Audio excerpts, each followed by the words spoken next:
1.5. This is when we have variables on both sides of an equal sign. There's going to be a number of things that happen, situations that are very interesting and peculiar and doesn't happen very often. Typically when we have a variable, a linear variable, meaning a variable to the first degree, we end up with one solution.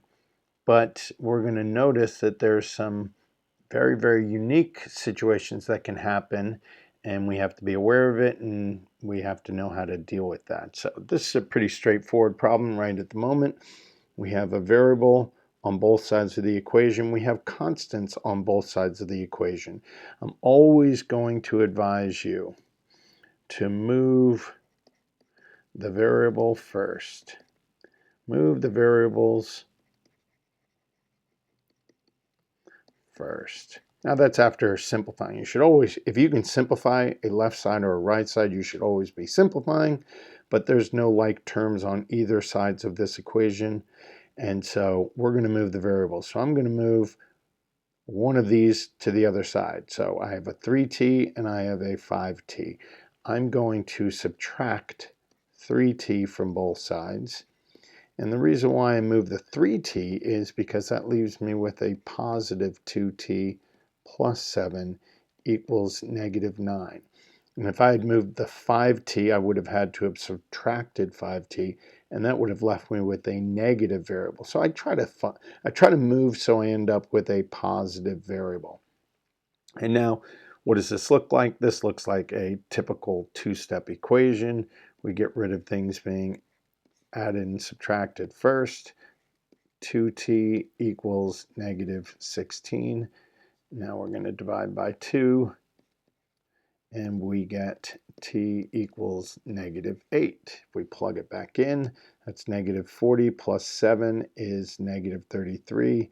That's negative 24 minus 9 is negative 33. So that left side equaled the right side, and this is my solution. Again, we have variables on both sides. We have constants on both sides. I'm going to move the variable. Now, in this one, I'm going to move the negative 8u over by adding 8u. So these cancel. Negative 8u and positive 8u will cancel. That leaves me with 3 on the left. This is 11u minus 17. So notice I ended up with a positive coefficient for my variable. Now this is a typical two-step equation. I'm going to get rid of the negative 17 by adding 17. Probably should have done that in green, but that's okay. 20 equals 11u, and that's good. Yeah, we're going to get some ugly answers sometimes. Divide by 11, divide by 11. And we would be left with 20 over 11 equals u. It's okay. You don't have to convert it to a mixed number. You can leave it as an improper fraction as long as it's simplified. There's no number that goes into 20 and 11, so this is an acceptable answer. I'm just going to check my work real quick to make sure that I did my math correctly, because it is right. You were probably like, why did you get 11u? I kind of felt it. I don't know. I told you. I can feel when I make a mistake. Hi-ya, that's not 11u, Mr. Mac. What is wrong with you? Were you going, why do you have 11u? That's 10u.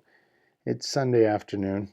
I'm a little tired, but it's only 2:14 on Sunday, but I'm still a little tired. Sorry about that. But when you get something, don't just move along. If you feel like something is off, stop, slow down, check your work. I was not moving on. I kind of knew. I was like, that's way too close to being good. And it's weird to get 20 over 11. But not that we can't get improper fractions. It's just in this case. And now, here's an even better reason on why you should always check your answer. Plug it by plugging it back in. And if it doesn't equal the left side and the right side, then you would know your solution is incorrect. So, great example of why you should check your answers. This is a great one.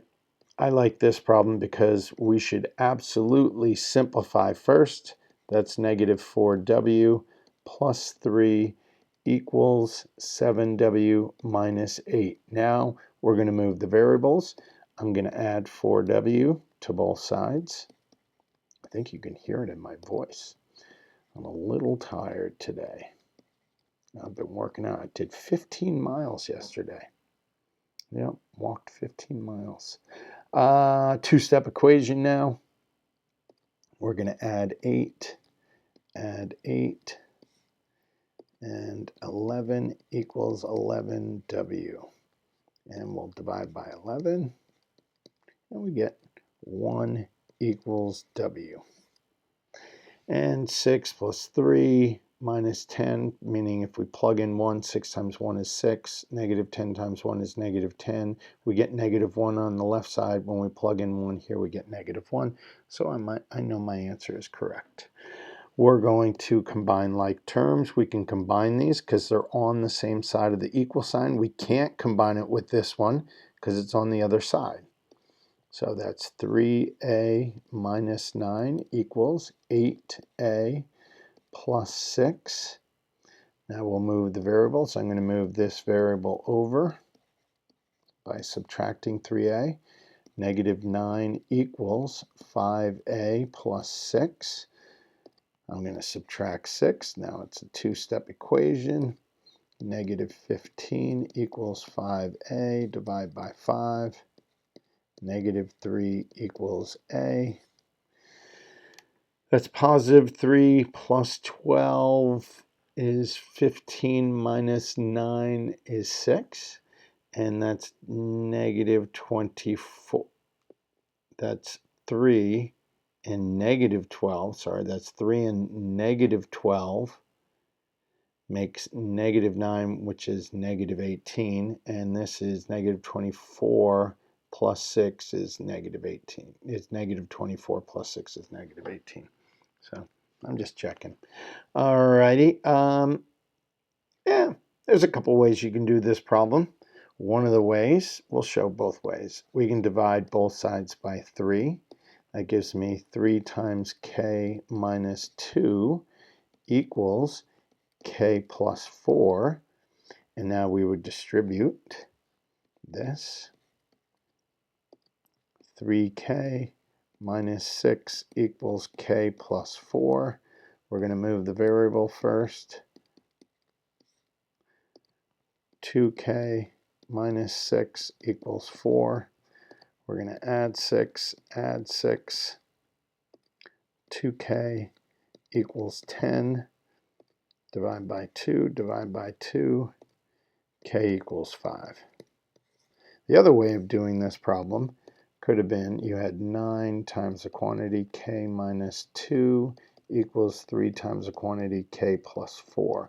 So we could have just distributed straight up as our first step, simplifying the left side and the right side.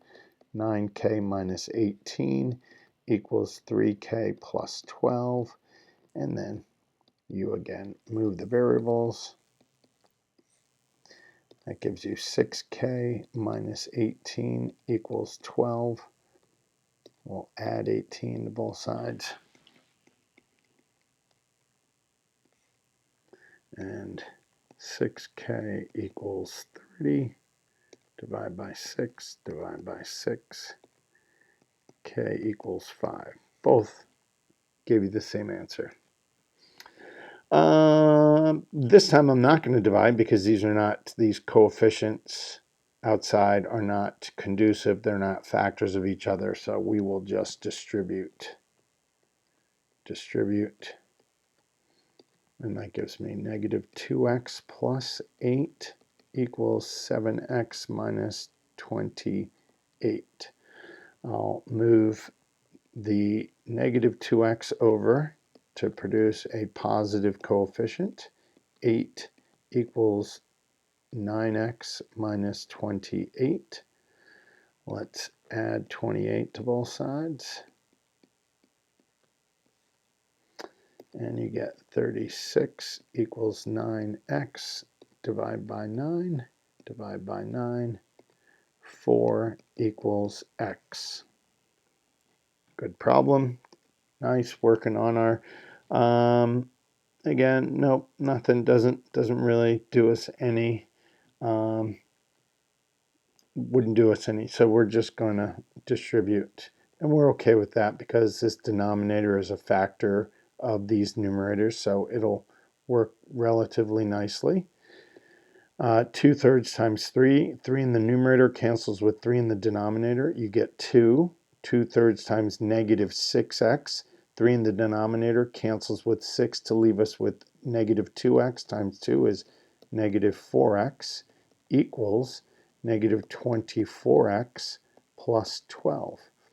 We will move the variables to the right side, even though I probably should have moved them to the other side, because now you'll notice I have a negative coefficient with my variable. And whenever we start doing negatives, well, that's when we can start making silly mistakes. Negative 20x, we'll divide by negative 20, negative 20, and we get 1/2 equals x. And the two negatives make a positive. I should notice that I have a fraction, and we're good with there. We're good with that. That would give me negative 3. That's 0 times 2/3 is 0. This is going to give me 4 minus 4 is 0 times negative 3 is 0. And we'd end up with 0 equals 0. So that was a quick visual check. Notice my checks will only take me, 20 seconds. So I'm able to be very efficient here. All right, we got lots of things going on. We are going to distribute because it doesn't do us any good to do any other shortcuts, or if there's no more efficient manner at doing this problem. We get 24g plus 16 minus 3g equals 15g minus 12 minus 2. We're going to combine like terms before we start moving anything. So 24g and negative 3g gives me 21g plus 16 equals, and we have like terms here that we can combine. So that's 15g minus 14. Let's move the variables. Minus 15g minus 15g gives me 6g plus 16 equals negative 14. Let's move the constant. 6g equals negative 30. Divide by 6, divide by 6. G this time equals negative 5. And number 9. So now in exercises 9 through 12, solve the equation. So this will be interesting. We should automatically see, ooh, this is a little bit interesting. Those numbers are very similar. These numbers are very similar, yeah. So when I distribute, I'm going to notice something interesting. 10f plus 15 equals 10f minus 2. And what we should notice is that we have the same number of f's on the left side as the right side. So when I move those variables, what's going to happen? They're going to cancel out. I have no variables left. My variables have canceled, and I'm left with a number statement. 15 equals negative 2. Well, that's not true. That's a false statement. So when your variables cancel and you produce a false statement, the answer is no solution. Meaning, that's ugly, meaning no number can be plugged into this to make the left side equal to the right side. So there's no solution to this equation. Our solution here was negative 5. We could plug that in. That works. No number can be plugged in to make that work. So that's one of those unique situations. When you are isolating the variable and your variables cancel, when your variables cancel and you produce a false statement, the solution is no solution. So we get 4 minus 8w equals negative 8w plus 4. Okay, we again notice that we have the same coefficient in front of our variable on the left and the right side. So when I move them, what's going to happen? Well, of course they're going to cancel because we're doing the opposite.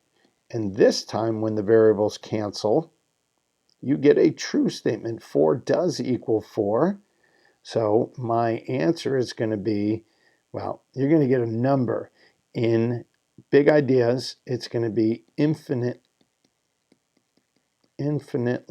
many solutions.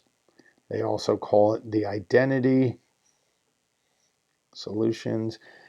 You hear it, the identity. You also see all real numbers, because that's the real answer. To me, I like all real numbers because that's the solutions. Those are the solutions. Every single number is a solution. Doesn't matter what you plug in for V, it will produce the left side equaling the right side. So your answer that they tend to want from you is infinitely many solutions or infinite solutions.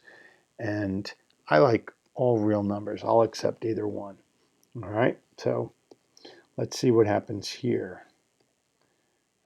And we're going to, so 3k plus 3 plus 11k equals 8 plus 10k plus 3. Let's simplify before we start moving things. Always simplify if you can. That's 14k plus 3 equals, and we can simplify on this side also. We can simplify constants, and this gives us 10k plus 11. Since my coefficients are not the same, I know that I'm going to come up with one solution, that my variables are not going to cancel. So I know that I'm going to get a solution, and I can isolate for k. I'm going to move the variables first, and I'm going to subtract 10k from both sides. 4k plus 3 equals 11. We're going to subtract 3 from both sides. 4k equals 8. Divide by 4, divide by 4. K equals 2. So 2 plus 1 is 3, times 3 is 9, and 11 times 2 is 22, plus 9 is 31. And 5 times 2 is 10, plus 4 is 14, doubled is 28, plus 3 is 31. So I know that my solution is correct. Ooh, look at all this work. Okay, let's distribute. So notice I recognize the problem. I know immediately how to attack it because I'm very familiar with it. Negative 4 times negative n is positive 4m. Negative 4 times 2 is negative 8 plus 2m equals negative 1/2 times 10 is negative 5. Don't forget the negative. Negative 1/2 times negative 12m is positive 6m minus 3. This is unaffected because it's outside the parentheses. Now we're going to simplify like terms on the same side. 6m minus 8. And we are going to combine constants on the same side. So we get 6m minus 8. I should notice immediately that I have identical variables on each of the sides. So when I subtract them, they will cancel. And it leaves me with a number statement. And what do we notice? That it's a true statement. And so the answer is infinite solutions. We'll try that one. Infinite solutions. Infinite many solutions, all real numbers. The table shows pricing information for 2 pizzas. How many toppings would make the cost the same for both pizzas. So cheese pizza, price per topping, pizza B is that. So how many toppings would make the cost the same for both? The table shows pricing for information for 2 pizzas. How many toppings would make the cost the same for both pizzas? Well, I think, oh, okay, well, let's do pizza A. Pizza A, cost is going to be the cheese pizza plus the number of toppings. So pizza A is going to be $10 plus 1.5 times T, right? That would give us the total value. Take the number of toppings and you do that. You multiply it times 1.5 and then you add the cost of the cheese pizza. This is kind of interesting because we're making the assumptions that the toppings have to be the same here. So pizza B is going to be $12.50 plus $1 times the number of toppings. So technically, I think this is what they're trying to do. And this looks similar to the problems that we've been doing. So I am going to minus 1t from both sides. That leaves me with 10 plus 0.5t equals 12.5. We'll subtract 10 from both sides. Get my constants on the right side. 0.5t equals 2.5. And you can think about how many 50 cents are in $2.50, or you can divide and you get t equals 2.5 over 0.5. I can move the decimals. And if I move one place in the top, I'm allowed to move it one place in the bottom, and that's 25 over 5, which equals 5. So t equals 5. So what does that mean? If you put 5 toppings on each pizza,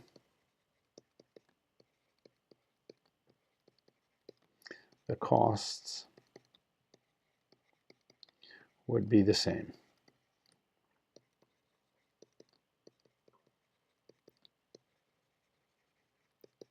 Cool. Good question.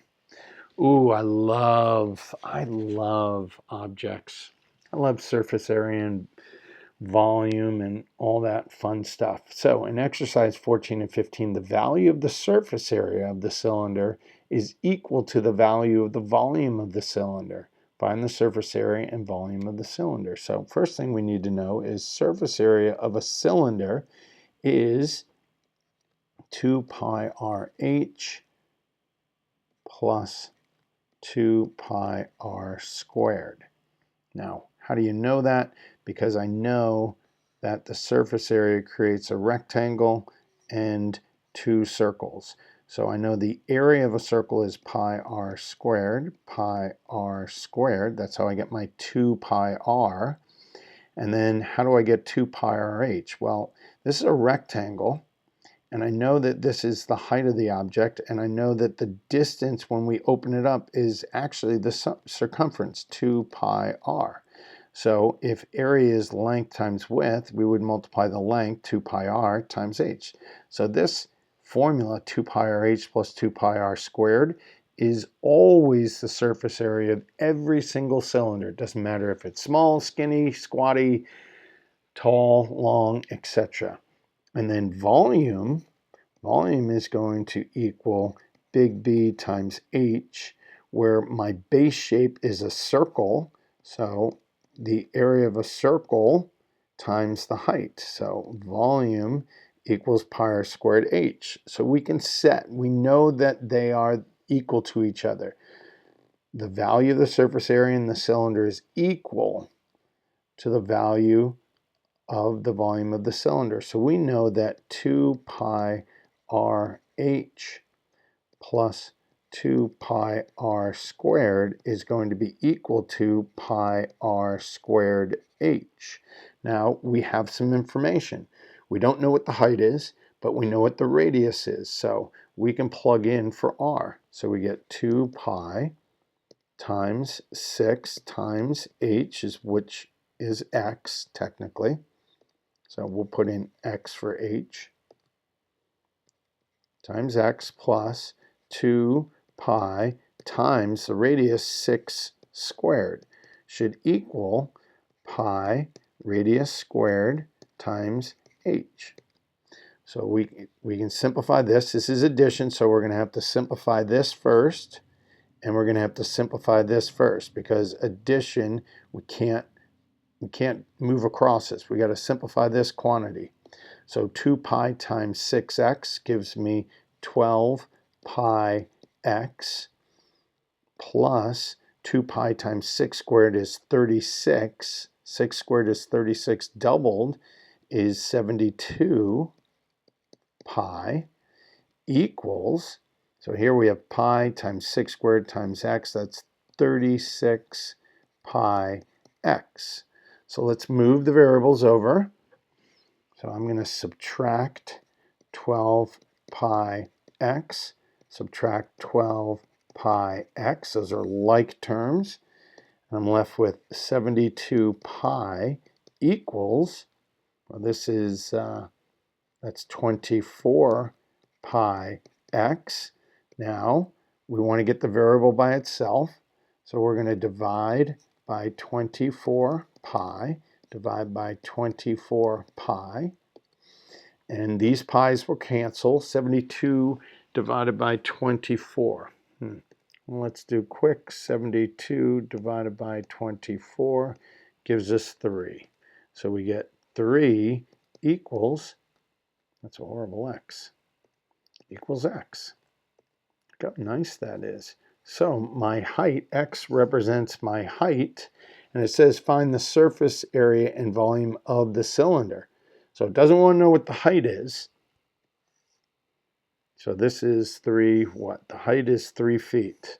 Okay, so 3 feet high, but that doesn't answer. This is just a little information. It's not my answer. I got to find the surface area or the volume. So which one of these equations? We know the equations are going to be the same value. So of these two choices, 2 pi RH plus 2 pi r squared or pi r squared h, which one do you think we want to use? Yeah, I want to use that one. Let's use the volume. It's so much easier. So the volume is going to be pi r squared times h. Volume equals pi times 6 squared times the height, which is 3. So we get pi times 36 feet squared times 3 feet gives me a volume of 1898 pi feet cubed, because cubed volume, yeah, that's acceptable. If you want to plug in 3.14 for pi, you can do that also. And we know that the volume is going to be the same as the surface area. So even if I plugged in 6 for height, or 6 for radius, 3 for height in this equation, guess what we would get? Oh, but we would not get cubed feet. We would get square feet. So that's very interesting.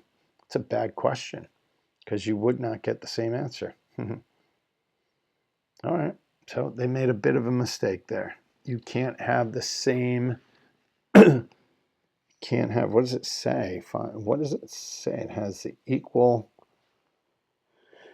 value of the surface area is equal to the value of the volume. That's not true, because volume is cubic dimensions and surface area is square dimensions. So that's a bit of a mistake there, but we understand what they were trying to do.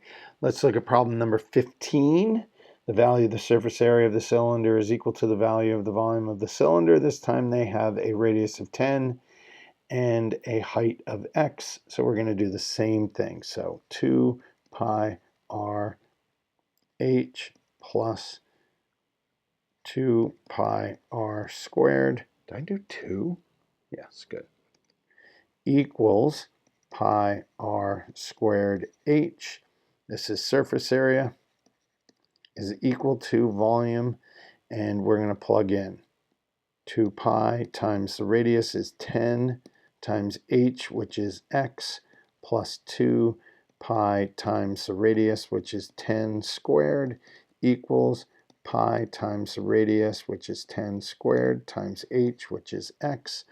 So we're going to do each of these products first before adding, and that's going to be 20 pi x plus 200 pi, because 10 squared is 100, times 2 equals 100 pi x. Well, minus the 20 pi x minus the 20 pi x. That gives us 200 pi equals 80 pi x. Let's divide by 80 pi. Divide by 80 pi. And we get the pi's canceled to 0. You get 20 over 8, which is 10 over 4, which is 5 halves, equals x. Or 2.5, what's the unit? Meters. 2.5 meters equals the height. 2.5 meters high. That's just information for us to understand. And then it wants to know, find the surface area. Well, you could even, you see how I simplified here?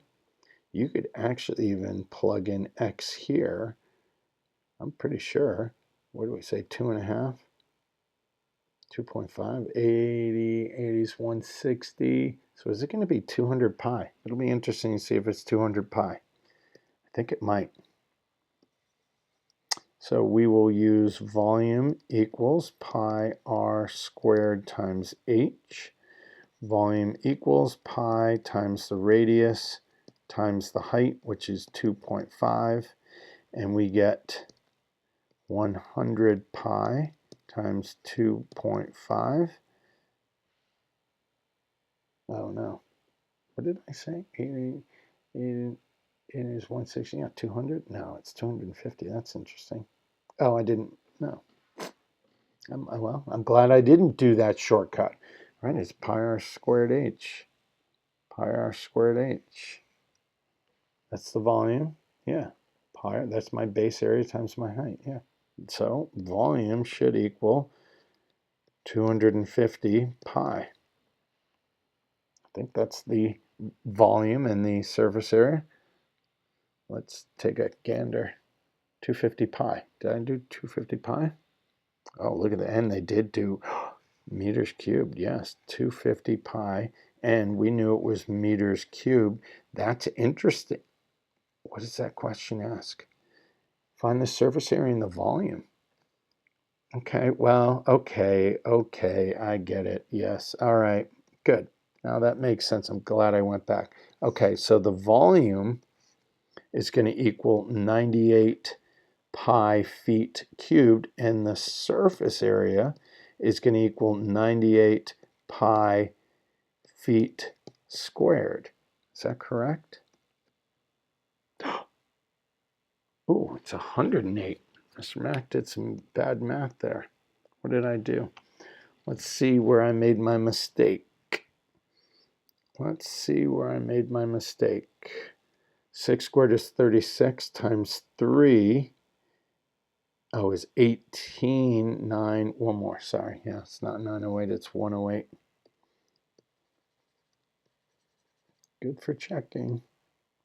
108, 108, and notice volume is feet cubed, surface area is feet squared. So in this answer, we're going to get a volume of 250 pi meters cubed, and surface area is going to be 250 pi meters squared. And number 16, 4 times the greater of two consecutive integers is 18 more than 3 times the lesser integer. What are the integers? So we know that consecutive integers. So x is going to be my first number. Okay? I don't know what it is. I'm going to give it x. And if it's consecutive integers, I can represent my second number as x plus 1. This is a really neat way of using the same variable to represent two numbers. So 4 times the greater, well, this is going to be the bigger one because it's plus 1. So 4 times the greater number of two consecutive integers is 18 more than, plus 18, that's what that means, 18 more than, 18, 3 times the lesser, so 3 times x. What are the integers? Okay, so we've set up an equation. We get 4x plus 4 equals 3x plus 18. We're going to subtract 3x, x plus 4 equals 18. We're going to subtract 4, and we get x equals 14. So that is my first number. And my second number would be 14 plus 1. So my two integers are going to be 14 and 15. So 14 and 15, 4 times the greater, that would be 60, is equal to 18 more than 3 times the lesser. So 14 times 3 gives me 42 plus 18 gives me 60 also. So that's a nice check. And there we go. I think you can check those answers. 12. Did I get all real numbers twice? I think I did. Yeah. Yep. So there you go. Keep practicing these. Use the puzzle time and practice on those. Use the reteaching also to practice these types of problems so you are proficient well in advance of the quiz next week. Good luck.